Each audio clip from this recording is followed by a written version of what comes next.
ready to go. Look at the quantity we're able to get out from this. Just look at.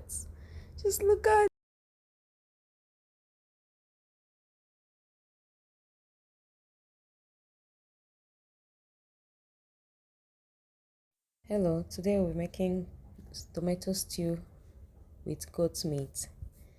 So this was actually requested by a customer who doesn't like pepper and too much ingredient, just to save time for the new week. So we're making fresh tomato stew with goat meat. So this individual actually likes fresh tomatoes. So I'll be cutting quite a lot of this. So sit back and enjoy. And do not forget to click on the subscribe button. Thank you. Thank you. And follow me through to the end to see what an amazing stew we're able to make at the end of this process.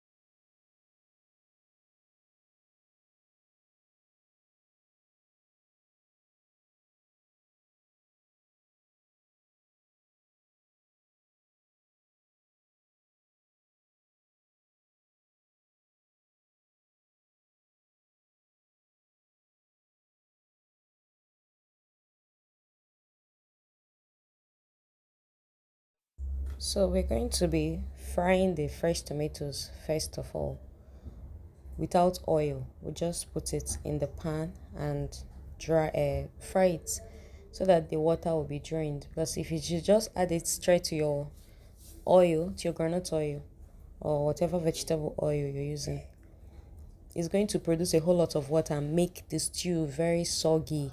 And then you spend a whole lot of time trying to fry. So first of all, we're going to fry the fresh tomatoes without adding oil. So just fry and let the water dry out so that our stew will be authentic, just like you would love it on your white rice on or whatever you want to use it as a sauce for. Yeah, it's gonna turn out great. Now, owing to the fact that we got a whole lot of fresh tomatoes, I didn't pack all of them inside the frying pan all at once. I actually decided to fry them in batches. That way it will be a lot faster than just frying all of them at the same time. So you fry in batches. It will be faster to save you time and also stress of having to wait a whole while before the water will dry out. So just remember that when you're frying your own at home or wherever, that you have to fry in batches, especially if you're using a whole lot of fresh tomatoes. Okay.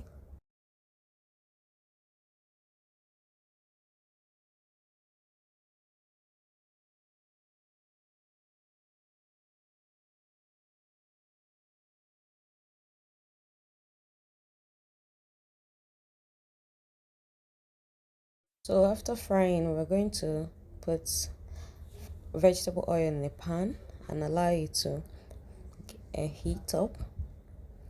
After it's been heat up, you can add your onions, your chopped onions, and allow it to simmer for a while.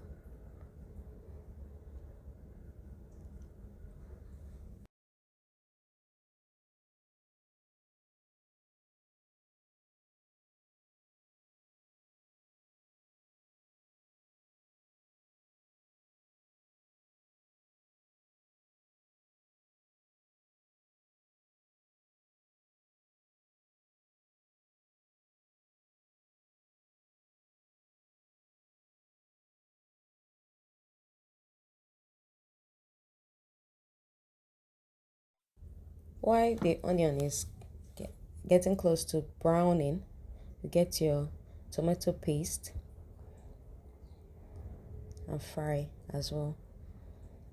So now we're going to be frying our tomato paste. By the time you're done frying this and adding the fresh tomato you fried earlier, you will have a whole lot of tomato base that can do you for a week plus, depending on the usage. This is something that can actually help you as a sit at home mom, working class lady, no matter your career, you'll be able to save a whole lot of time for yourself and for your family as well when you make this and keep at home, so that anytime you just need it, you just go into your kitchen, open up your fridge, and then get stew, and you're good to go to make rice, or you can even use it to make yam sauce as well. So this is something that can actually help you save a whole lot of time, money, and the stress of having to cook every day. So this will save you a whole lot actually. So keep watching and don't forget to subscribe and like, and tell me in the comment section what you feel at the moment. Yes, please. I'd like to hear from you. You can see our tomato is beginning to clump up, meaning that it's almost ready for us to add in our fresh tomatoes and also start adding in our ingredients. So this is something that can actually take you tops, okay, let's say 30 minutes. You're done doing this once you cut up your fresh tomatoes. So now we're adding in the fresh tomatoes we initially fried to increase the to increase our tomato base. So you can see how it's turning out beautifully. Oh, my kitchen smells so good.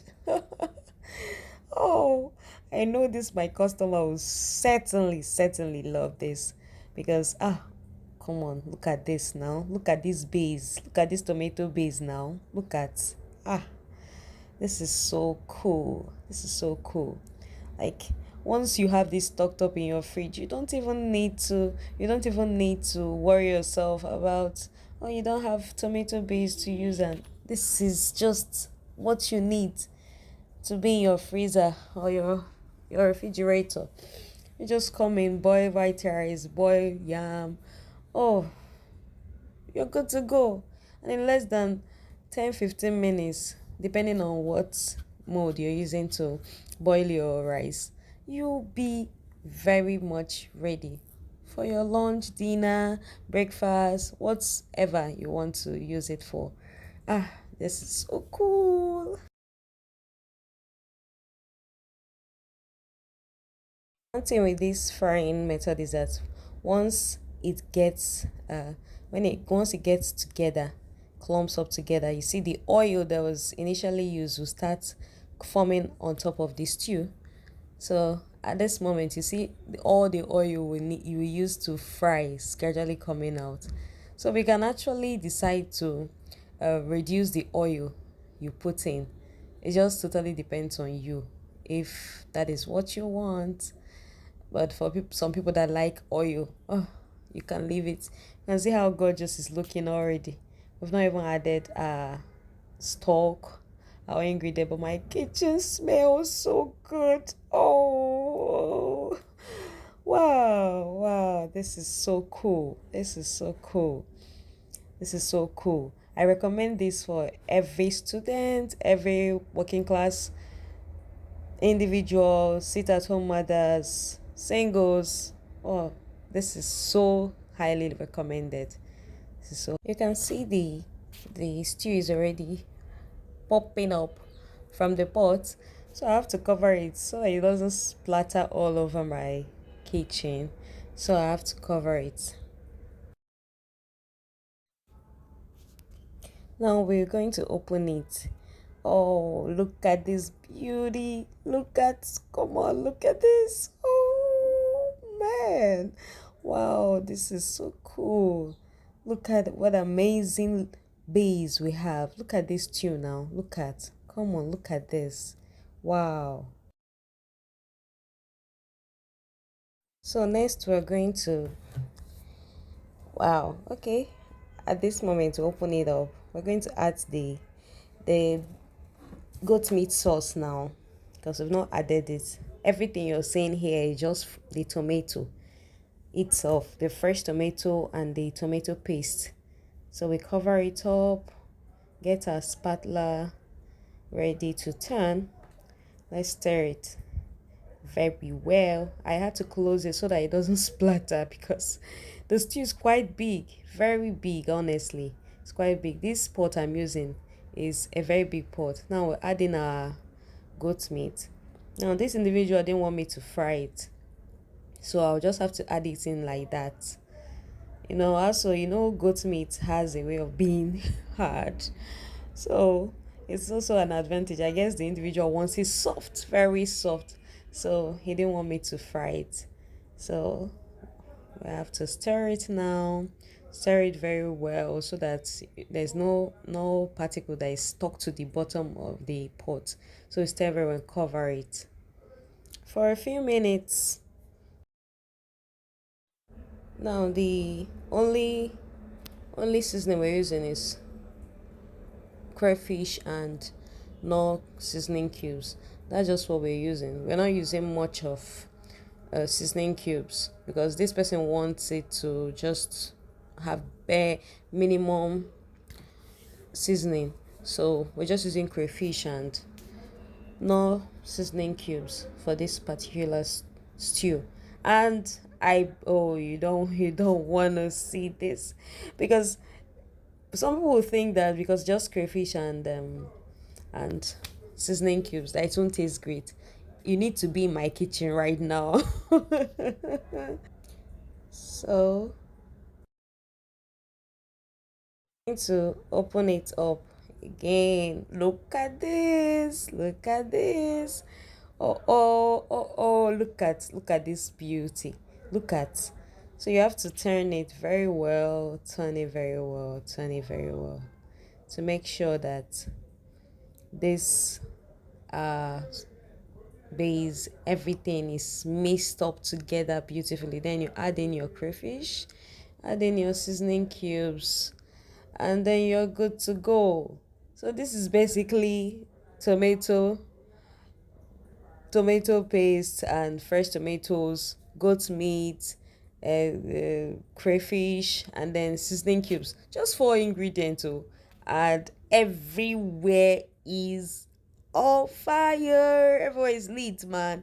Because oh no no no no no, you don't have to have every ingredient, every seasoning before your stew is nicely made. You can actually make just four ingredients. I didn't even add ginger, curry, thyme, and the rest of them. Ah no, even when I was making the goat meat, don't worry, I also have to show that in my next video, how to make goat meat, and it will be very soft. Now I have to add in some water because the stew is actually very thick, so I have to add in some water, stir it, and then we'll cover it again. Look at this. Oh, look at this now. Just look at this. Just look at this. This is just what everyone needs. This is just what everyone needs. Just those low budget stew, and you're ready. You're ready. Just low budget and you're ready to go. Oh man. Wow. Wow.